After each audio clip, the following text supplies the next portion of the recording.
People think revenge is a dish best served cold. I do not think otherwise. But some revenge is just about rescuing what people try to bury. Find out how her children rescued her. My name is Francesca Bullock, and my father, Gerald Bullock, was the kind of man who could sell you a house you couldn't afford and make you thank him for it. He's quite handsome, 6 feet 4 inches tall, polished man, has the sort of smile that made estate agents look trustworthy. He had 3 properties in Surrey, a Range Rover, and more women than shame. Gerald didn't hide his affairs. He paraded them, called them associates, like we were blind, like Mum was blind.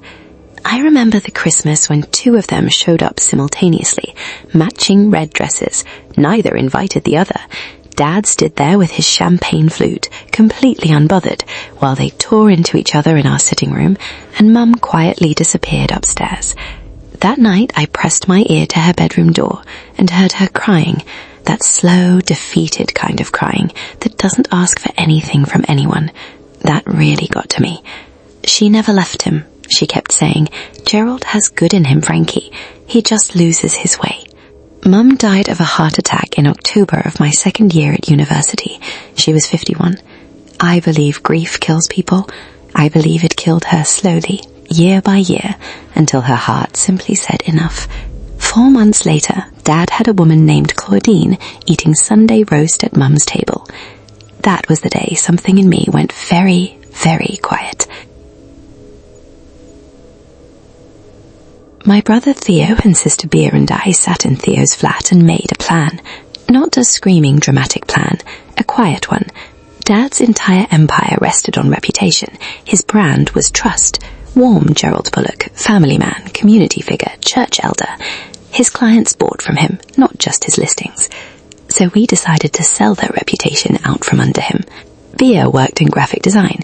She built a clean, anonymous blog, The Real Gerald Bullock, documenting everything, not fabricated, just true. Named women who agreed to be named. She had screenshots of texts some of them had kept, collated council records showing properties he'd sold with undisclosed structural issues, timeline of Mum's deterioration alongside his social calendar. We didn't post it immediately. We waited. Dad announced he was putting Mum's house on the market, her house, the one she'd chosen, decorated, planted roses in. That's when we published. The blog went quietly viral in the Surrey property community within 48 hours. By Friday, 2 of his biggest developer clients had phoned to pause partnerships. By Sunday, the Telegraph had picked up the structural disclosure story. He called me, furious. "Francesca, whatever you think you know, I know everything, Dad. This will destroy me." "Yes." Silence on the line. Then softer. "Your mother wouldn't have wanted this." And that's where I surprised even myself, because instead of rage, something sad and clear moved through me. "You don't get to use her now," I said quietly. "You didn't use her when she was alive. You used her up." I heard him breathing. "We're not taking it down. But there's one thing that would make us consider it." "What?" "Sign the house over to us. Her house, in her name, to us, her children, and never bring Claudine or anyone else within a mile of her roses again." He signed it over 3 weeks later, solicitors present. Claudine had candidly already left. The blog had embarrassed her too.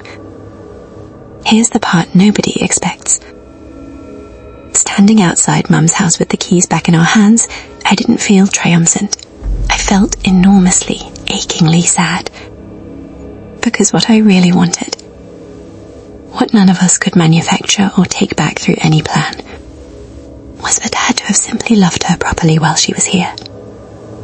We held a small memorial in her garden that spring, just family. Thea read something. Bea planted new roses alongside the old ones. Dad was not invited. But I sat with a cup of tea by Mum's favourite window and I talked to her quietly, the way you do when you're not sure if anyone's listening, but you talk anyway. "We got the house back, Mum. The roses were doing beautifully. Some revenge isn't really about making someone suffer. It's about rescuing what they tried to bury. We rescued her."